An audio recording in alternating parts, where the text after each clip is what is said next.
Hi, I'm Dr. Keith Johnson. You and I are a victim of our dreams. I believe our dreams have been given to us to guide and direct us so that we might understand who we are and why we are here. Our dreams elevate our importance, guide our behavior, and feed our passions.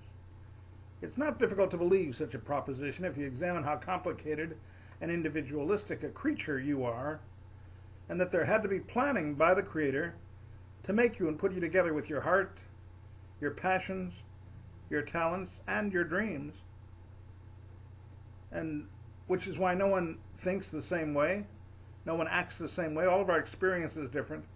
Scripture insists before the heavens were created, God had you and your purpose in mind before you were born. And then He intricately designed you as a woman designs a quilt, stitch by stitch.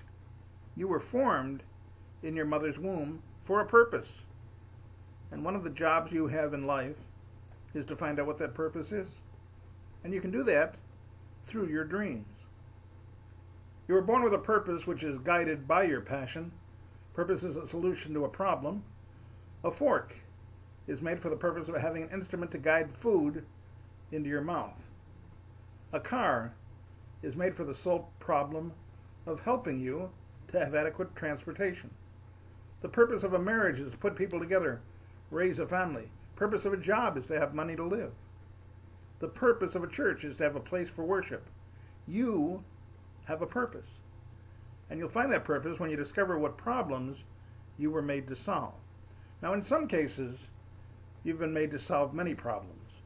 You may be a mother and a teacher and a spouse and a crook, therefore solving many problems and carrying out your purposes daily. Another important clue to discerning your purpose is to study your talents. The talents you have with capabilities to accomplish certain daily activities are given to you to help you solve your problems and perform your purpose. If you can draw, you are meant to be an artist. If you can sing, you're meant to be a singer. Cook, and you're the family chef. Drive the van, you're the family bus driver. All of these talents guide you to your purpose, or purposes, whatever they might be. We're not all embedded with simply one purpose. We have many talents for many purposes. Many of us are multi-talented for multi-tasks. And in the process of life, there are times when our purposes change in the process. That's why life is called a process. Our dreams, our personal passions, our desires are the greatest influence to our life and the greatest guideline to discovering our purpose. It's for that reason that we can answer strongly for everything that we do, every word we say, every action we take. The world is given to us to nurture or destroy it. And what we do affects everyone who lives on this earth. Our talents and our passions are given to us to help ourselves and make the most out of our life while we take care of those around us. For that reason, we're well rewarded if we carefully plan our lives and what we do. And we face self-degradation and discouragement when we ignore our life and its purpose. Instead of carefully planning ahead and essentially ignoring our God-given purpose, our dreams cause us to anticipate a greater life, a life of fun and pleasure, of meaning and accomplishment. Our self-degradation says we were not created, we are not special, doesn't matter whether we pull our weight or not, our passions and desires are wrong and evil, we should not enjoy our work, we get married to be a servant to someone else, we deserve abuse and neglect, and God does not care about us, or even concerns Himself with what we're doing, or maybe even actually exists. How negative that is. How disbelieving. How refusing to understand the hope that is so important to you.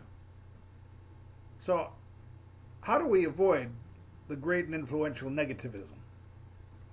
By planning our future in advance, according to our passions and desires. What do you like to do? What do you want to do? Understanding how our purpose affects myself and those around me.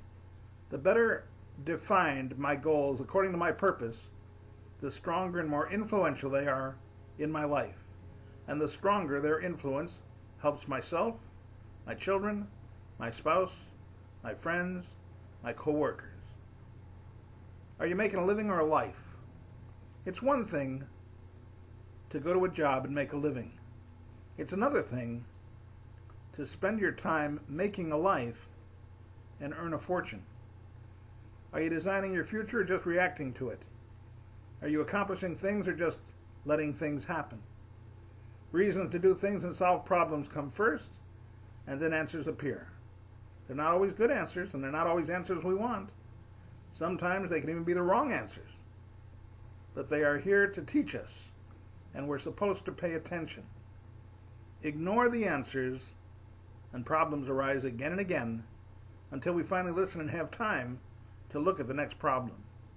C.S. Lewis said, "You will continue to have the same problem until you learn to overcome it." God bless you.